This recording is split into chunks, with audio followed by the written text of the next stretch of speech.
Alright,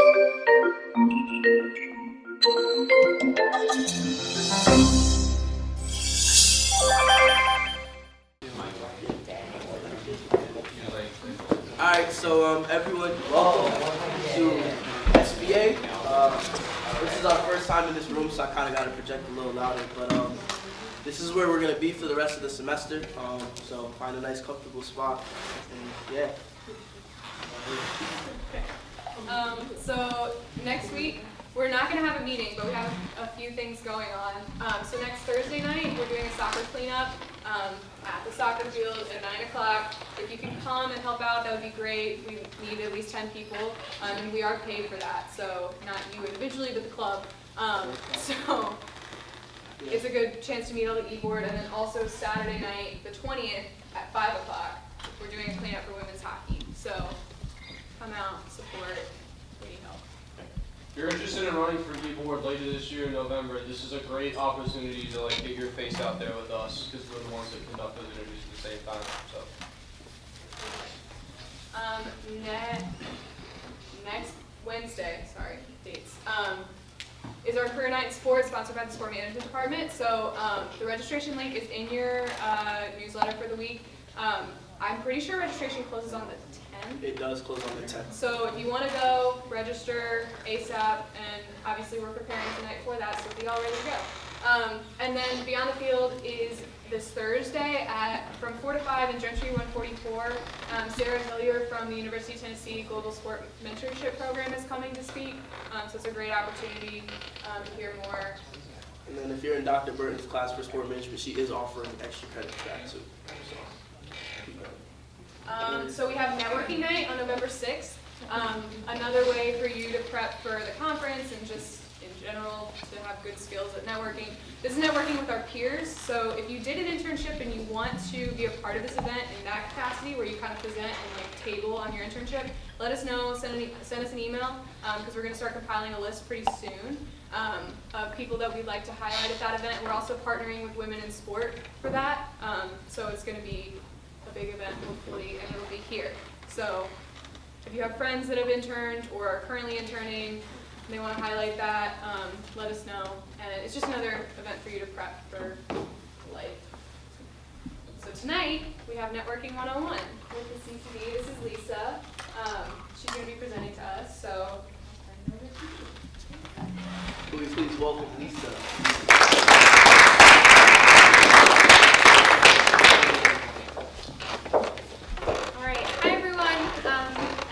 My name is Lisa, and I'm here tonight from the Center for Career Development.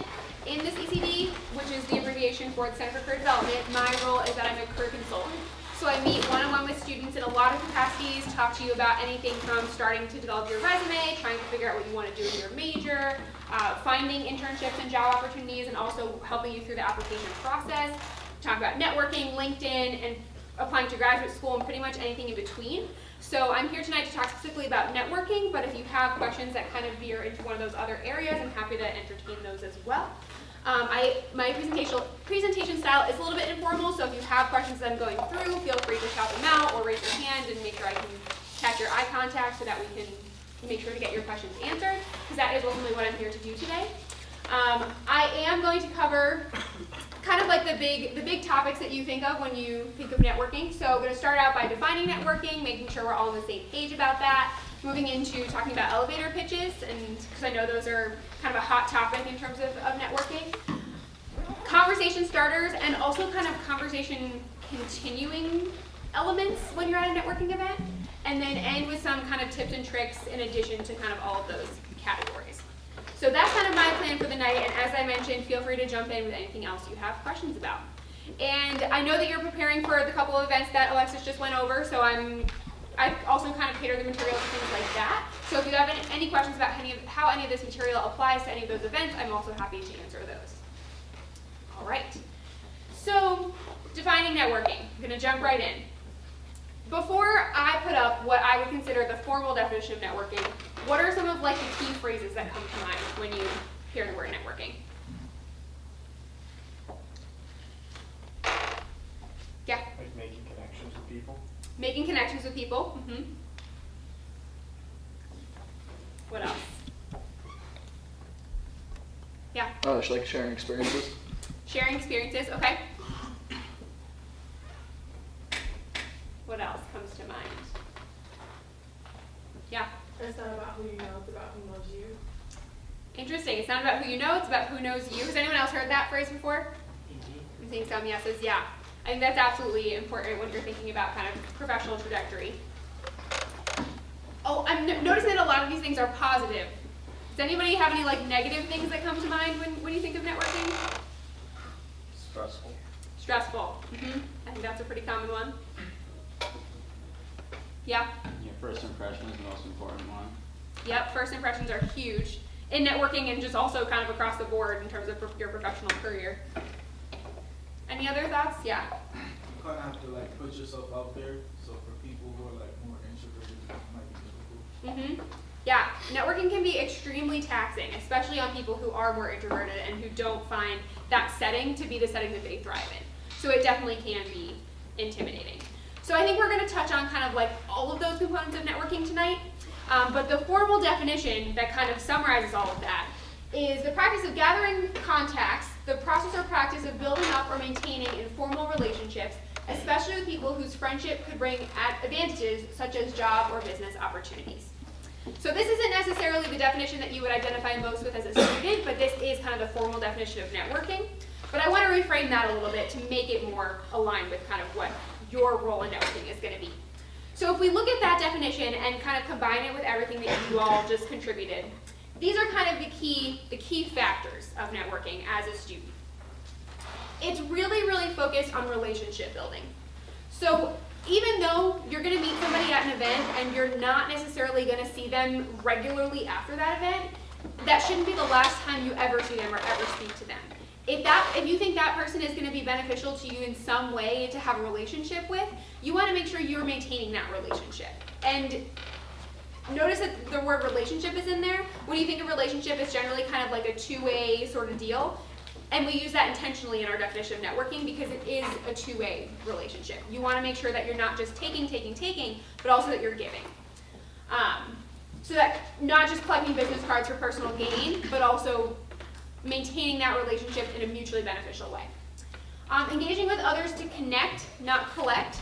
So oftentimes as students, it can be easy to fall into the trap of I'm just kind of collecting things from these people at these networking events because they're more experienced than me, they have more connections than me, and I want that, which is absolutely the mindset that we kind of all have at those sorts of events.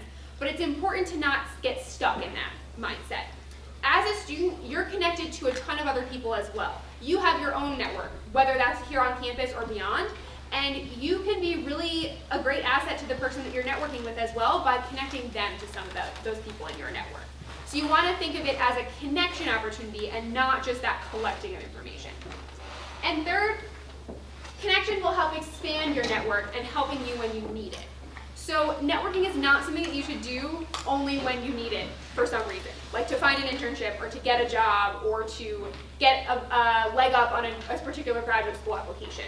It should be something you're constantly working on because that way it feels a lot more organic when you are in need of something and you do need to make that ask as opposed to just kind of making it feel like you're using someone on that note. Any questions on that? Do you kind of understand the differentiation in terms of networking for personal gain versus networking as kind of a two-way street? Yeah? Okay. And why is this important overall? Well, it's never too early to start networking, so even if we have some freshmen in the room or even sophomores who might be hesitant to get started with something like this because it doesn't seem like it will come into play that often yet, there's research that shows that about 80% of job opportunities never actually make it to be posted on the internet, which is where a lot of us go at first to find opportunities. But those 80% of jobs are in what we call the hidden job market. And if you don't work on expanding your network and building those connections, you're going to miss out on those 80% of opportunities. So I think that goes back to the comment of it's not who you know, but it's who knows you. I think that's a really great example of that. Yeah? So the jobs that do get posted online are like the scrap jobs? Because like the good ones are from Not necessarily. That's a good question. question. So for those of you who couldn't hear, the question was, are the ones that do get posted online like kind of like the scrap jobs, like the ones that aren't that good? It's not necessarily the quality of the job that makes the differentiation between what gets posted online and what gets filled through connections. It's the hiring practices of that company that make the difference. So if a company has an opportunity and they know there are like hundreds of people out there who would be a great fit for that opportunity, but they have 5 people who have already expressed interest and who they already have in mind, they're going to go to those 5 people first as opposed to opening it up to everybody. And those 5 people lucked out because they invested in those relationships and in that time. But if, let's say that company decided to go to those 5 people but also post it online, then it would kind of be open up to everybody as well. So it's not necessarily the quality of the jobs, it's just kind of how they go about getting filled. And when you think about networking, you've already started networking. You've been networking pretty much your whole life because everyone that you talk to and interact with and engage with becomes part of your network. And even if you don't necessarily leverage that relationship in a networking context, you can. So if you think about it, you have personal connections, academic connections, connections through your on-campus involvement. So the 35 to 40 people in this room are part of your network. Professional connections through any like internship jobs or volunteer opportunities that you've done. And if you have a LinkedIn profile, I'm sure you all have connections on there as well. So networking doesn't just have to be this like scary professional concept that you only do at networking events. It happens everywhere. I think the biggest example of that is like people sometimes say like you never know who you're going to be sitting next to on the plane. So like if you talk to the person next to you on the plane, it could be like the CEO of some company, some big name company, but you'd never know that if you didn't say something to them. And who knows, maybe you're talking about the weather, but you still are networking with that person. And maybe by the end of that plane ride, you have a business card that will lead you directly to the CEO of that company. So it's happening all the time, it's happening everywhere, and you've already been doing it for a really, really long time. So briefly going over the process of networking, you've probably heard things like this before, but just to kind of recap everything that I've said to this point. Step 1 is meeting people. That can happen everywhere, including at formal events, but also in your everyday life. Step 2, listen and learn. So don't just be the only person that talks. Don't walk into the conversation thinking, I want to get an internship or I want to get a job out of this. You want to make sure you're listening to what the other person has to contribute and learning from them. Make those connections if you can. Connect them to other people you know. Connect what they're talking about to other things that you know or that you've learned about. Follow up. Don't leave them hanging. Send them a thank you note. Send them an article that you talked about. If you were mentioning like a certain internship or job opportunity, follow up on that. And then stay in touch. So even if you are at a networking event, you follow up with somebody, they help you out, don't just, again, leave them hanging. Make sure that, in 3 months when you accept an internship opportunity, send them an email and say, hey, I am doing something great this summer. I just wanted to let you know about it. And that way you're keeping that connection warm and not letting it get cold and kind of drift off and never rekindle that relationship. All right? So this is kind of the process that I'm hoping all of you will be able to engage in a little bit at all these networking events you have coming up. Any questions about any of these steps or what they might look like given the context of some of what you're expecting at these events? No? All right. Then let's move on to, I think, a little bit more of a daunting topic when it comes to networking, elevator pitches. How many people have, like right now, a solid elevator pitch that they could give tomorrow? Okay, there are no hands up in the room. So that's something we're going to work on. All right, so there's actually an action sheet in front of you that if you didn't grab one, if you might want to come up and grab one up here. I'll actually leave the stack down here. But before I get into the sheet specifically, I want to talk a little bit about the purpose of an elevator pitch. And I want to hear some thoughts from the audience. Does anybody have any thoughts on why you would use an elevator pitch? What's the importance of an elevator pitch? Anything along those lines? Yes? To be different? In what way? A lot of people are applying for a job and really are pretty smart and do a lot of activities, so to like stand out, I guess. Yep. So at a networking event, the person that you're talking to is probably meeting hundreds potentially of other people. And your elevator pitch could be that thing that makes you stand out amongst all those people, absolutely.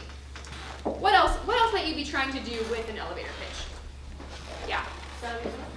Sell yourself, yeah. And how, do you have any thoughts on how you might do that? Like what you might include? Just exaggerate. You can lie a little bit. Lie a little bit in like what context? Like if you're good at taking multiple roles, say you're excellent at it. Okay.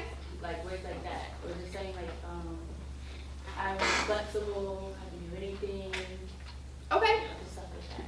Yeah, you definitely want to focus on the positives and focus on what you're going to be able to bring to an opportunity or to contribute to an organization, definitely in comparison to the negatives.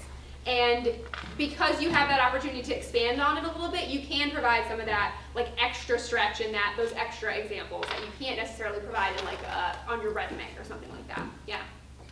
Any other thoughts on like what you're trying to do with an elevator pitch? Yeah. I think the fact that it's, it's called an elevator pitch because it's supposed to be like the time that you'd be in an elevator with the person. You don't want to take up too much of their time and become an annoyance to them. Yep, absolutely. So if I were to walk up to you and just say what I would call my elevator pitch for like 5 whole minutes, you would probably like feel uncomfortable, and that wouldn't be like the best use of your time at this networking event. So it is meant to be that like quick, here are all the things you need to know about me, and this is why you need to pay attention to me, kind of to start off that conversation. Yeah. In terms of like a time limit, you'll say, how long would it be? Like, into like a minute and a half, 2 minutes? I would say actually a little shorter than that. Yeah, I would say, yeah, between 30 seconds and 1 minute is kind of where you want to shoot for. And I think that's a great segue into how to construct something that's short and that powerful. So with your elevator pitch, you always want to have one ready, even if you're not job searching. So I imagine there are some of you in this room who aren't necessarily looking for an opportunity right now because you already have one, because you're not ready, because it's just not on your radar. You can still develop an elevator pitch, and we'll get to that in a second. Prepare, practice, and perfect. That's how you're going to get it cut down to those 30 to 60 seconds and make sure it's really, really strong. It does help make that strong first impression. Somebody mentioned that earlier. And the last bullet on here, what's your pitch, is kind of that big question that I asked initially, is what are you trying to get across with your elevator pitch? And that is going to look a little bit different for everybody, but it ultimately is going to come back to what you said earlier about what makes you stand out from everyone else in the crowd, okay? And when you put that together, there are 3 questions that you want to ask yourself. And these 3 questions are on the bottom of your action sheet, so you can feel free to take some notes there as we're going through this if you think of things you might want to include.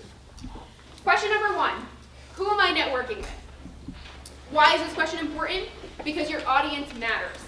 If you were going to network with your peers at the upcoming networking event, your conversation with them is probably going to look very different than when you go to the conference and you're speaking with professionals in the field about their career paths, because the reason you're talking to them is different.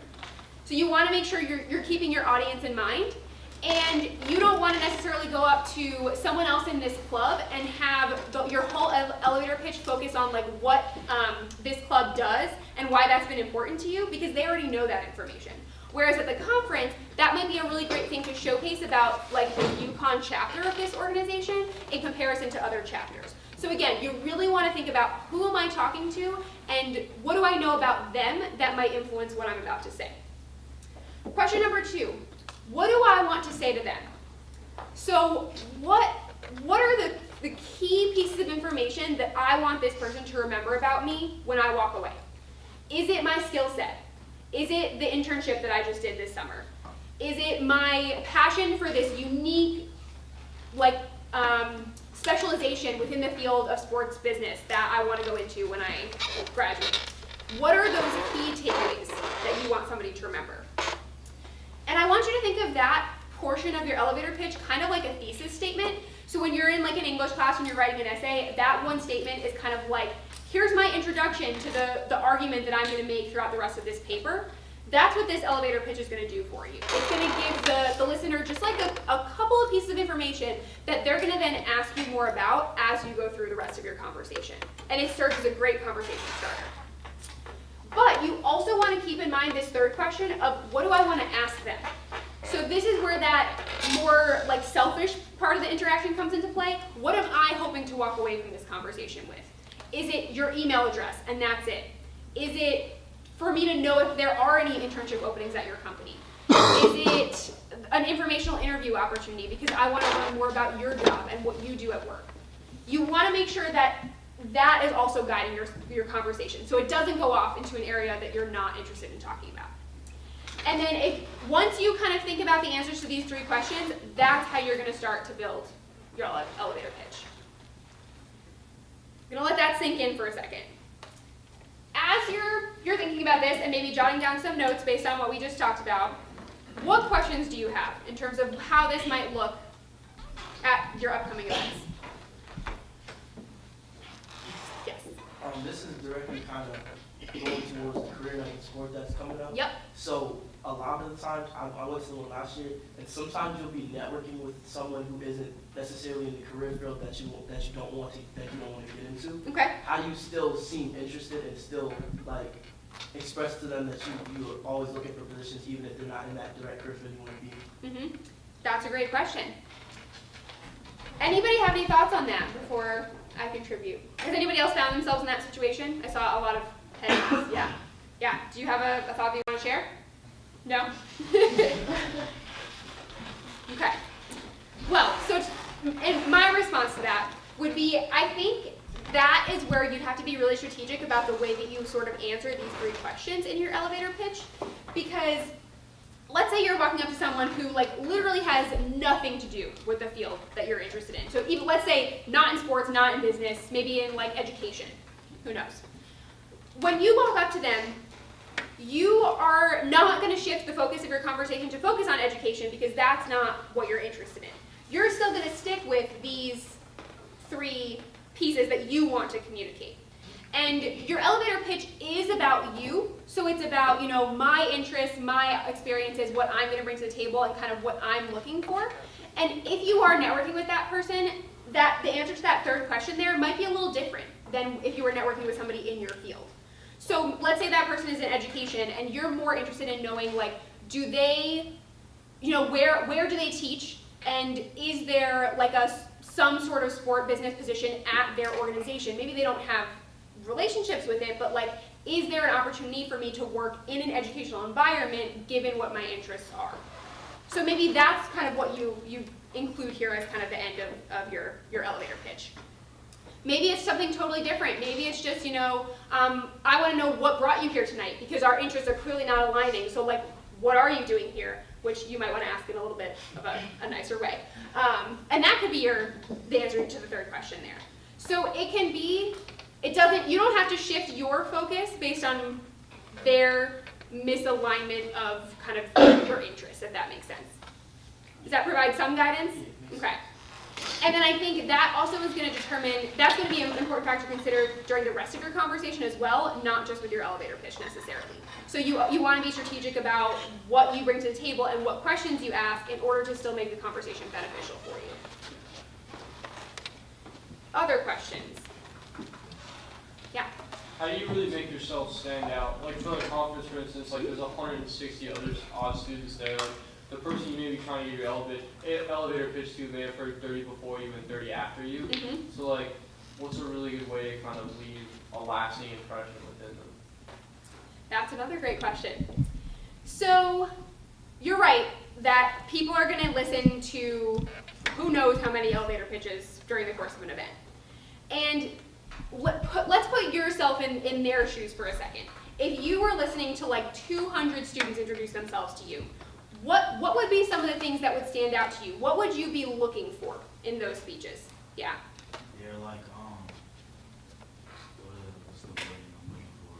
Like they're, not their demeanor, but their like level of enthusiasm? No, like their body language. Okay. How they present themselves. Like if a person is coming straight to you, eye contact, firm handshake, like that's maybe something like little things like that is something that you'll probably remember rather than a person that's like coming to greet you like their handshake is like flimsy. They're looking, they're drifting away while they're speaking. Yep. Yeah, so absolutely body language is important. important. You want to show interest, commitment, engagement in that moment, or else if you're not engaged, they're not going to be engaged in that conversation either. Yeah. Any other thoughts where if you were in that situation, kind of what you would be looking for?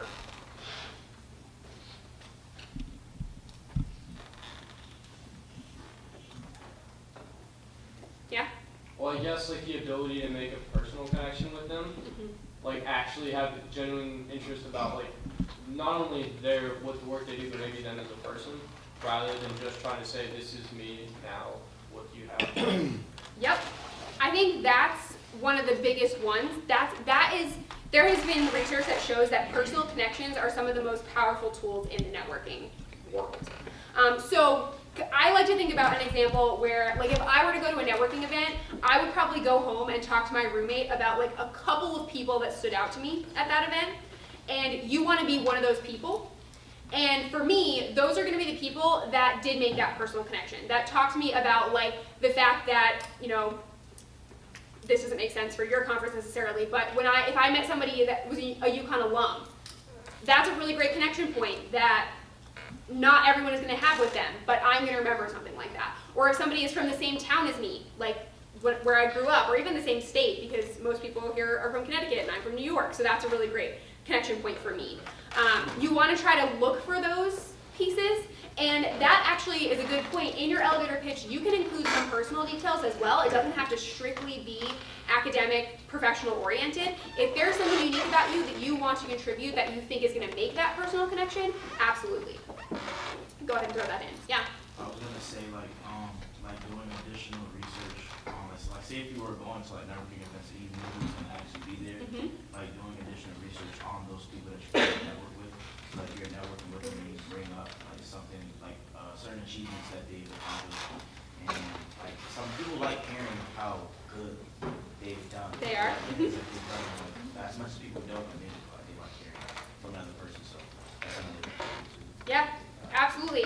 So just in case everyone didn't hear that, if you know who's going to be at the networking event ahead of time, that's a great opportunity for you to do some research, because then you're not kind of guessing yet what those personal connections are going to be. You know them. You have them in your back pocket, and you're ready to whip them out and make that good impression on that person. So I think between body language and your ability to make those personal connections, and also, the way that you present your professional experience and your professional interest can be really compelling as well if you're able to get the person excited about it. So you just want to try to be like one of those people that person is going to go home and tell somebody about. Good answer your question? Yes. Okay, cool. All right, based on this conversation, feel free to jot down any notes that you want to take with you, because I know you're going to need an elevator pitch coming up. And as you're doing that, I just want to kind of share a reminder that your elevator pitch is going to constantly be changing. It might be different for one person standing that's over here and the other person over here at the same event. It's going to be different this year in comparison to next year, and that's okay. You want to make sure that it's constantly relevant, it's constantly up to date, and it's representing you in the best way possible. So definitely go home and work on it. Don't write it out to the point where you sound like a robot when you're reciting it, because that happens, and we can tell, going back to body language, that you're not being authentic in that moment, you're not enthusiastic about that opportunity. But prepare what you're going to say. Maybe make an outline or some bullets, so that way you're not forgetting or like kind of rolling off the cuff at the day of the event. So you kind of want to strike that balance. And if you want to run it by somebody or you want some extra support, you're always welcome to come into the CCD and kind of try it out on one of us and see what we think, and then we can give you some pointers on maybe how to edit it or how to adjust it. And also everyone else in this room is another great mirror to provide you with some feedback. Okay. Any other questions on elevator pitches before we move on to a little bit more about conversations? So elevator pitch is kind of step 1, and now this is step 2 through the rest. No? Okay. What do you think are some of the biggest challenges when it comes to continuing and maintaining a conversation in a networking environment? Either things you've experienced or things you've heard of or anything else. Yeah? Depending on, like, say if it's a person that you really like, say if it's like an organization like person representing an organization you really want to work in, Mhm. keeping their attention in like a very crowded environment of people that are also very like interested is like added pressure onto you. So then like you may like be stuck and like not know where to like continue the conversation after you say things like you have a business card or so like, and after that like people find themselves like just like stopping communication, like they'll like walk away. Mm-hmm. Yeah, so maintaining the attention of a popular person at those events, especially towards like the end of the conversation. Yeah, definitely, that can be tricky. What else? What else do you think is difficult or awkward? Yeah. I think when we were talking about elevator pitches and like making that personal connection, it's important to have like a solid conversation going with that person, especially if you want to be able to make that personal connection. Mm-hmm. Yeah, so like a solid conversation with like actual content as opposed to just like small talk or, yeah, absolutely. Which can sometimes also be hard, depending on the setting. How about one more? What else is something you think is challenging when it comes to maintaining that networking momentum? Yeah. Once you've like had that personal conversation, transferring from that to actually getting their contact information, their business card, something like that, so you can continue it in the future. Mm-hmm. Yeah, that like hard ask, like, can I reach out to you or can I have your information? Can sometimes be like tricky to weave in to those conversations. So we can absolutely talk about where that might come into play as well. All right, so I'm going to keep all those in mind as we go into this section and see if any of these pointers kind of helps answer some of those questions. So I like this slide because it's titled The Art of Conversation, because conversation really is an art. It's not something that comes naturally to everybody, especially in networking conversations, which can be really, really awkward. But people love to talk about themselves. And I'm sure you've kind of heard this before, but there was a research study done that shows that people spend 60% of their conversations talking about themselves, and that number increases to 80% of the time when they're on social media. So social media part is just a fun fact for now, but 60% of their time talking about themselves. So that's actually a really good kind of gauge for when you're in a networking conversation in terms of how much time you want to let them talk about themselves, essentially. A 60-40 is a good split. Obviously, you don't have to time it or like be really strict on that, but it is something to keep in mind. Just like generally, you want to leave them space to talk about themselves, because that is how you're going to learn about those opportunities to make those personal connections and your responses, and also is going to keep them invested in the conversation. All right? The easiest and simplest tool to maintain that conversation is by asking questions. There are some examples up here on the screen. Tell me about your job, or maybe more detailed, like tell me about your job at this company. Tell me about how you got to your job at this company. That's the second question, just kidding. What do you like best about what you do? What would you change about what you do? What do you know now that you wish you knew when you were in my shoes? Or glance at the news online before the event and talk about the latest headline. So these are some examples.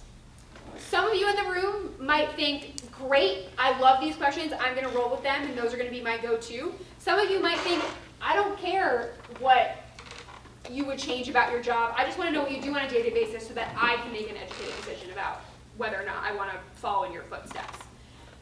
The key to figuring out what questions you want to ask during a networking event is figuring out what information that you genuinely want to know. So don't go in there and ask questions that you don't care about.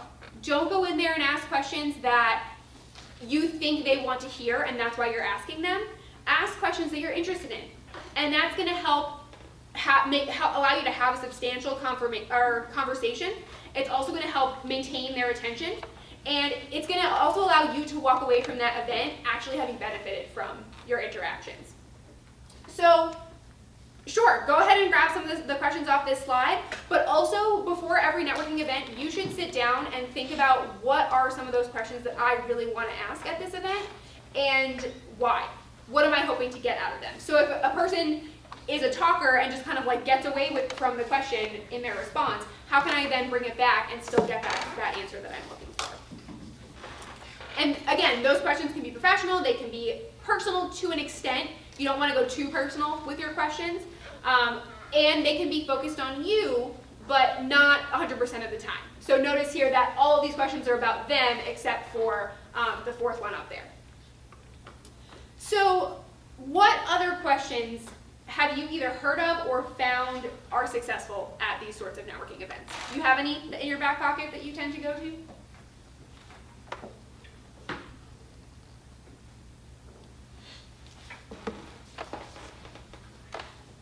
No? Have you used any of the ones up here before?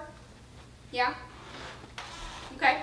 Are there other topics that aren't covered by these questions that you find yourself talking about at networking events? Yeah? I went to a couple college fairs, and I would always wear like some type of sports thing, whether it be a hat, and then that would start a lot of good conversations. That wouldn't really work like here, what we're doing in November, but it's good then. Okay. Yeah, so maybe, so you, in that example, you wore a sports hat. In this example, that specific item might not work, but the concept of like having an item or like an indicator as a conversation starter is absolutely a good idea. So if you are going to bring, which I would recommend, like a notebook and a pen with you, maybe bring a pen from the team that you're interested in. And then that could be a great conversation starter for the event. I don't know, if you're wearing cufflinks, if you're wearing a button-down shirt, that could be another conversation starter. Maybe even your tie if you're going to wear one of those. So you have some options there, and that can absolutely be a great question. That can also, like the concept of, since sports is kind of a theme of what you all are interested in, that can be a theme of your questions as well. There's none up here specifically on the screen for that, but absolutely keep that in mind when you're working on this. Anything else, other topics that come up within your questioning? Yeah? I've asked, like, if it's at UConn, like a lot of these networking events, is this your first time on campus? Like, have you done this before? Are you an alum? Something like that. And if they mention, like, if you're far away, like oh, you know, how would you drive in today? Yeah, something like that. Yeah. Like, they sound like basic questions, but honestly, people end up liking to talk about them, and a lot of times kind of break the ice before you have to ask them a public question. Yeah. Absolutely. Those questions are so simple. So if it's on campus, I think that line of questioning works great. If it's off campus, I think the same line of questioning works great. Like, is this your first time here? How was your trip here? Those are all easy questions to get started with, and also ones that you can easily reciprocate. So you can easily also talk about your own trip to wherever it is, or your own experience as a UConn student, or how you chose UConn, etc.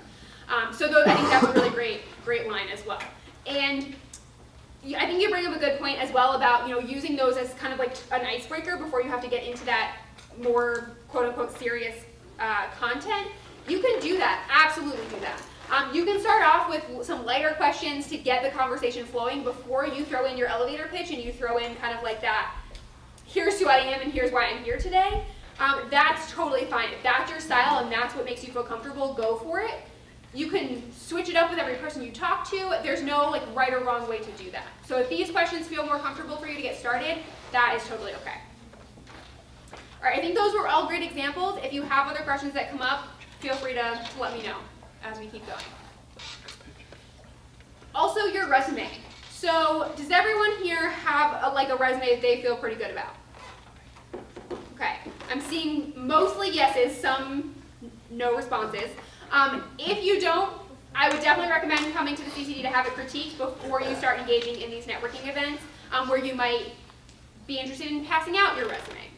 So speaking of passing out your resume, absolutely something that's okay to do at a networking event. If you're there for the purpose of finding opportunity or at least putting yourself on the radar of other people to let you know about upcoming opportunities, yeah, definitely bring copies of your resume. Go ahead and put them in like a nice folder or a padfolio and bring them around with you and pass them out to anybody who you think you might be interested in knowing about you. And even if they don't have a position open at this point in time, you never know what's going to become available for them from them in the future. In terms of how to prepare your resume for a networking event, it's going to be a little bit different than how you would prepare it for a specific job. So when you're applying for a job, you're going to want to make sure it meets 100% the qualifications and the criteria of that job. But when you're at a networking event, it has to be a little bit more broad than that. So what you see up here are kind of our general tips for how to successfully prepare your resume for a networking event. And those include making sure that it's industry and field specific, even though it's not job specific. So if you're going to a conference and you want to work in like sports marketing specifically, make sure that sports marketing is the vibe that your resume is giving off. Make sure that as a reader, I know from reading it that you are interested in sports marketing. Because again, I'm going to talk to 300 people at this event, and when I leave, I want to be able to remember you by looking at your resume. Something that can help with that is your objective statement. So you want to have an objective statement on your resume for networking, because you're not going to have a cover letter or an application to be attached to it to explain anything about yourself. But if you have an objective statement right there at the top of your resume that says, this is the sort of opportunity I'm looking for, whether that's an internship, a job, an informational interview, a job shadow, maybe just like connections in general. That way, again, when I leave and I have my stack of 300 and I'm flipping through them, like who are these people, yours is going to stand out because it tells me right there. It answers that question that I have. So it's a good idea to include one of those. And then make sure that it highlights your qualifications and skills. So don't just tell me what jobs you've had or what internships you had. Tell me what you've gained from those. And that's where the bullet points come in. So if you've never been to a bullet point workshop or had your bullet points reviewed, definitely come into the CCD so we can help you with those. But you want to make sure that if you're going into marketing, your marketing skills are coming through on your resume. If you want to go into law, that your interest in law and some of those softer skills that are required for the field of law are coming through on your resume. That's really, really important for the reader. Okay? In terms of how to give your resume to an employer, has anybody done that before at a networking event? Yeah? How was that? Was it easy? No? It was kind of awkward? Yeah. It's generally pretty awkward. So there's no right or wrong way to do it, but personally, I think there are two situations that make it, three really, that make it easy. And I'm going to give you those as examples, and then if you have any questions, let me know. But one option is right as you're giving your elevator pitch, second to last sentence, throw it in there. Oh, I have a copy of my resume with me today. I'd like to give it to you if you're interested in taking a look. And just extend your arm. Put it out in your hand. The worst thing they can do is say, oh no, I'm not accepting resumes today, we'll have to connect later. Or you'll have to apply online. Or no, I'm not interested in looking at your resume right now. You tried. They are not interested, and that's fine. So you can then move on with the rest of your conversation. So that's kind of option one. In most cases, people will accept it. And because you gave it to them in the beginning, they'll probably look it over, and they'll notice a couple things, and they might ask you questions about those based on that. Okay, so that's one option. Option two, as you're going through your conversation, you might organically start talking about something on your resume. So you might start talking about your major and some classes you've taken, or you might start talking about an internship you did, or SBA. At that point, you might say, oh, I actually have this on my resume. If you'd like more information, I have a copy of it here for you. And then you can hand it to them right then. That's option two. It's kind of just ingrained in that flow of the conversation. Option three, you've gone through this conversation, it's time to move on, and you don't have anything else to say, and you just haven't gotten to the topic of your resume. Just pull it out and say, well, it was great to meet you today. I wanted to give you a copy of my resume so that we can stay in touch. You might want to add in and ask for business cards at that point. We'll get to that in a second. And then and kind of use it as a way to close your conversation. All right, so those are three different strategies. There are pros and cons to each in terms of what feels most comfortable for you and how it plays into the rest of your conversation. But those are some options. Any thoughts on any of those or any questions based on how you think that might go for you? Make sense? Seem like doable action steps? Yeah? All right, if yes, I'll leave it there, and we'll jump onto business cards, which are a little different. And quick question before I jump into this, how many of you in the room have your own business cards? A couple of you, okay. So it's not super common for undergraduate students to have business cards, but you absolutely can have business cards. And the purpose of having a business card might be to provide your contact information in a way that's just smaller than your resume and a little bit more convenient for the employer to hang on to. It also is just common practice in business to exchange business cards, so it's something employers are familiar with, whereas if you hand in your resume, it's a little bit more of a unique interaction for them. So something to think about. If you're interested, you kind of just want to include basic information on there, like your name, your email address, where you're attending school, what your major is. This student, for example, has some of their leadership roles on campus over there on the left-hand side, and their contact information on the right-hand side. So it's kind of up to you. UConn Design and Document Production Center actually will make business cards for students, so if you're interested, you can, I believe there's a fee associated with it, I'm not sure exactly how much, but you're able to get business cards through that office here on campus, and you can just do that through their website. If you're not from UConn or not interested in going through UConn, there's tons of websites online that can make business cards for you, like Vistaprint, even like Staples, Shutterfly, things like that, can all make business cards for relatively inexpensive. But I think the bigger question about business cards is, how do I get business cards from people that I network with? And the short answer to that is you've got to ask for them. I would say about 90% of employers and alum will come to networking events with a stack of business cards because they know that, you know, people are going to want them. I'm going to want to hand them out in this setting. So you need to make sure that you're getting them from those people. One way you can do that is, as you're wrapping up the conversation, ask for it. You know, say, it was really great to meet you today. Here's a copy of my resume. Can I have a copy of your business card? Great. Thanks. Have a great rest of your evening. And then you can kind of exit and leave the conversation. Another way is, if it comes up organically, ask for it in the middle of the conversation. So if they say, yeah, that's a great question. Why don't you reach out to me later and we can talk more about that? We don't have time to dive into it here tonight. You can say, oh, great. Can I have a copy of your business cards? That way I can email you later. So similar to the resume, there are some ways that you kind of want to organically ask for these sorts of things. And for those people that don't have their business cards with them, go ahead and ask for an email address. And give them maybe your pen and notebook to write it down, or if they're carrying too many things, ask them how to spell it and write it down yourself. That's totally okay too, because that does provide you an opportunity to connect with them later. And the one other big piece of advice I have about business cards is they're really, really great tools for you to remember what you wrote or what you talked to each person about. So in addition to them talking to 300 people, you're probably going to talk to like 20, maybe 25 people that night.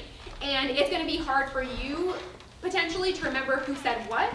So after you leave that conversation, make sure you're kind of like out of sight of that person, and then take a couple seconds to jot down on the back of that business card what you talked about.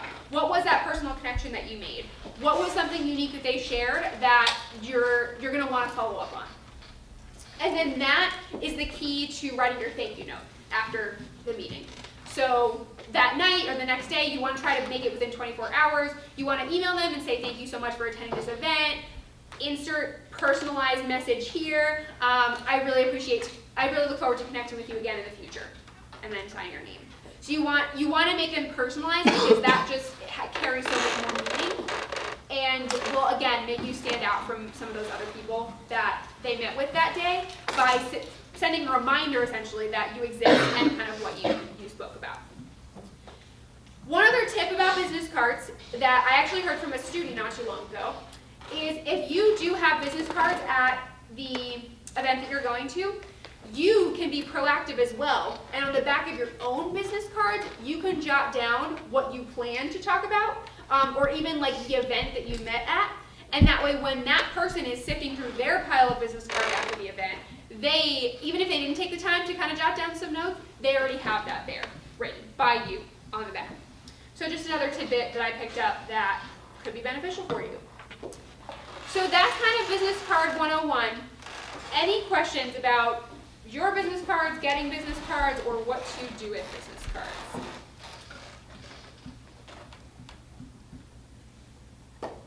No? Yeah?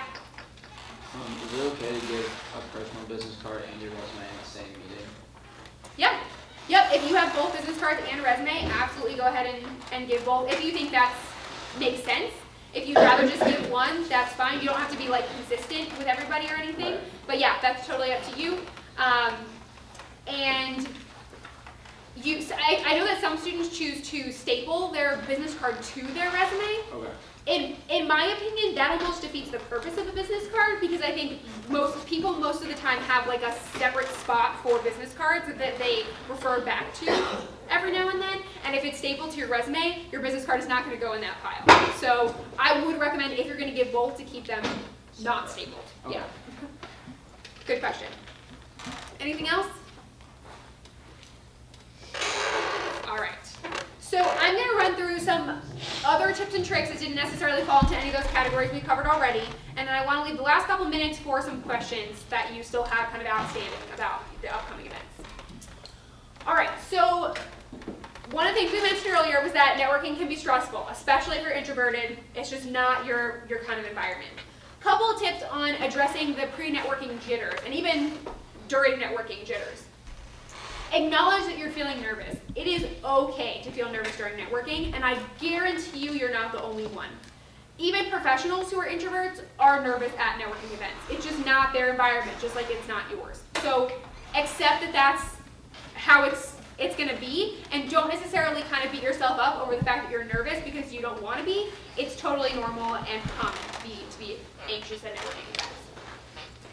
Look at it as a conversation and an opportunity. It's not necessarily a huge burden, and if you go and have a conversation with somebody that you just had a good time during, that's fine. That can be your takeaway from that event. It doesn't necessarily have to be this, bar that you have to live up to. You want to make it natural and focus on that opportunity component. Focus on being the best you. Don't focus on what you think the employer might want to hear or what you think you should be acting like at this event, because then you're not going to be authentic. Go into that event as you and stick with that throughout the duration of it.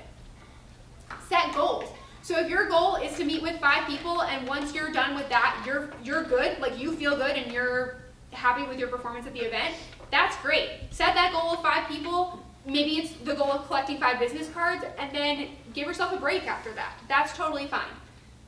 As long as you meet your goals for the event, no one else is really going to look at your performance any differently.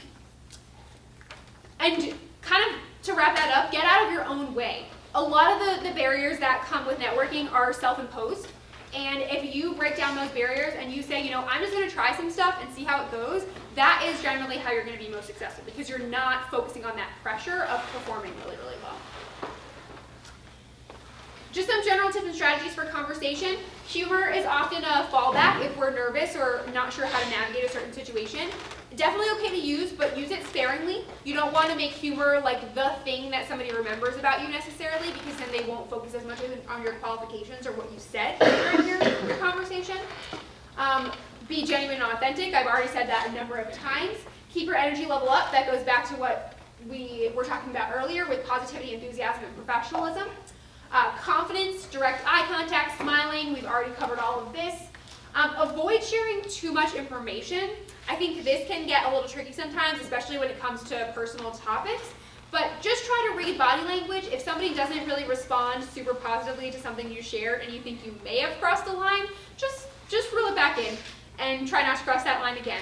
But don't blow it up. Don't make it, the focal point of the rest of your evening, because that's not going to be beneficial for you or for anyone that you've already interacted with. Be yourself and don't ramble. We already talked about length of things. There are going to be people waiting to talk to the people that you're talking to, so make sure that you're being considerate of people's time and that you are being concise and to the point with what you're sharing. Keep an open posture.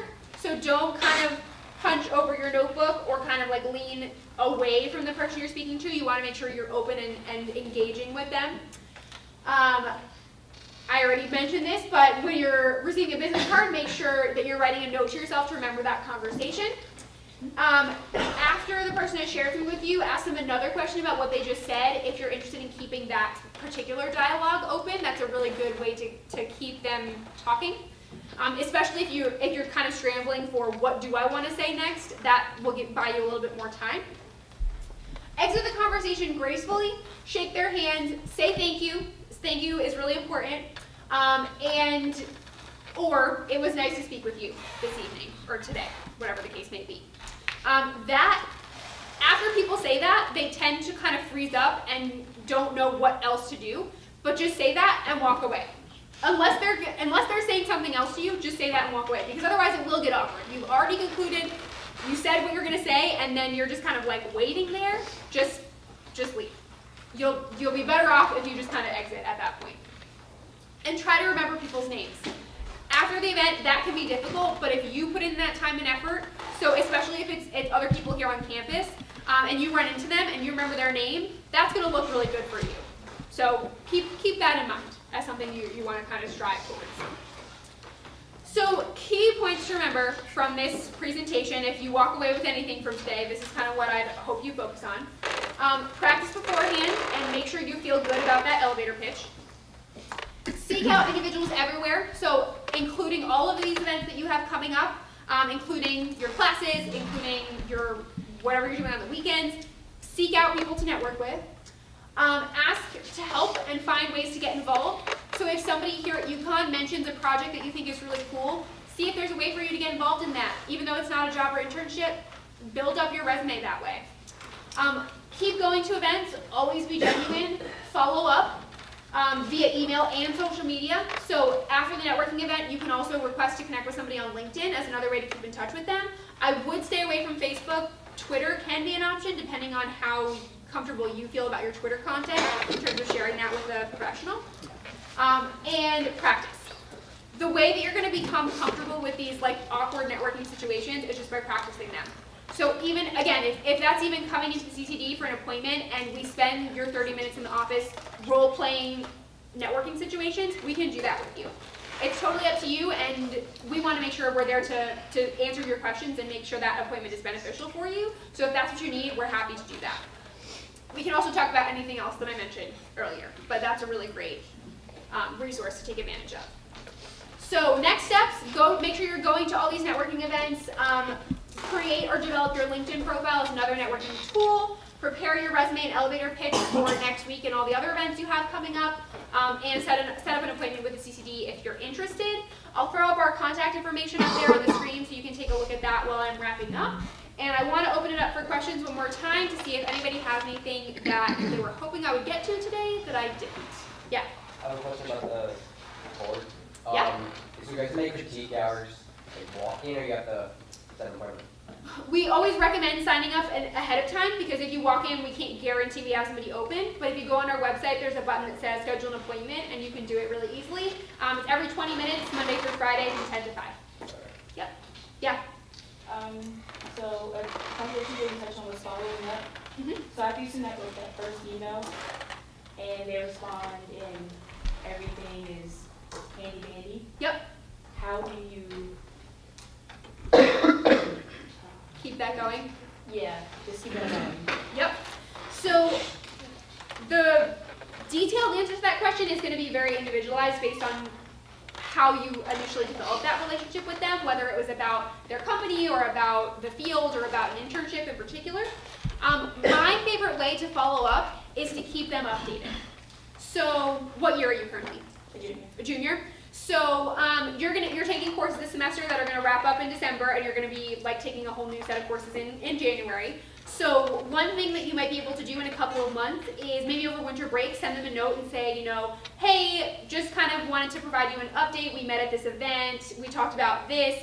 I just wrapped up this course this semester that actually related to what we talked to, and I thought it was really cool how my final project was connected to this thing that I'm hoping to look more into next semester in this other course. Hope that you have a great winter holiday season. Looking forward to hear from you soon. So you kind of just send like a super high level, nothing deep kind of update about things like that. And if you get into the practice of doing that every like 3 to 6 months, depending on who's in your network and how you think they might benefit you in the future, that is what's going to keep those relationships going. And they might respond and say, oh my gosh, great, I actually have a position for you that opened up within the last 3 months, and I wanted to make sure that you know about it. I was meaning to email you, but things got in the way, which happens. So the more you're on their radar, the more likely that feedback is going to keep coming to you. Yeah? Also, say you email somebody that you really wanted to connect with.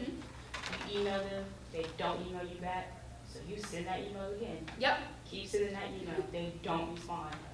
How do you just? Yeah, so that's hard, especially if there's someone you're really interested in. First piece of advice is that 2 weeks is generally the amount of time you want to give someone before you send that like reminder. So after the event, send the thank you, and then wait about 2 weeks to send another one.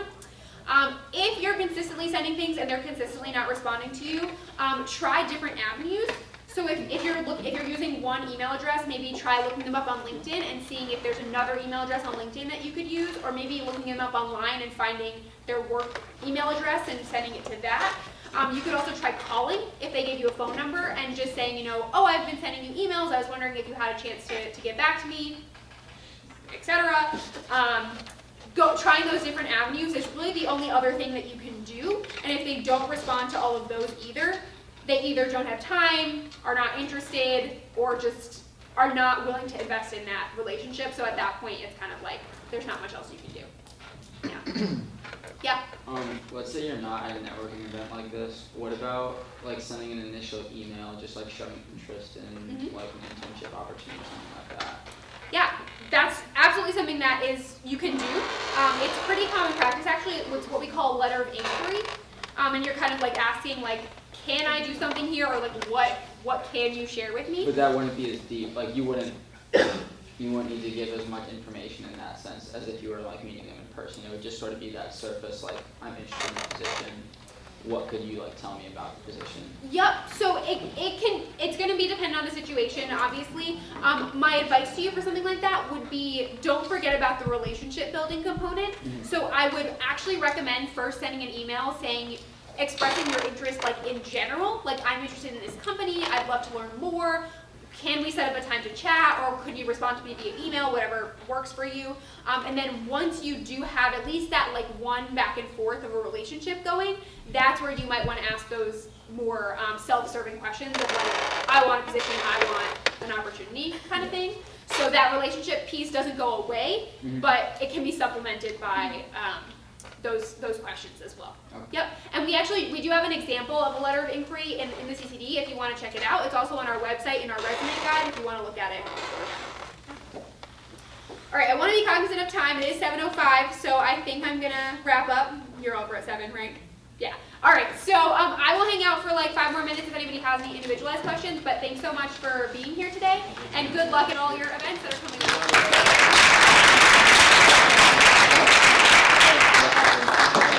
Sorry, You're welcome.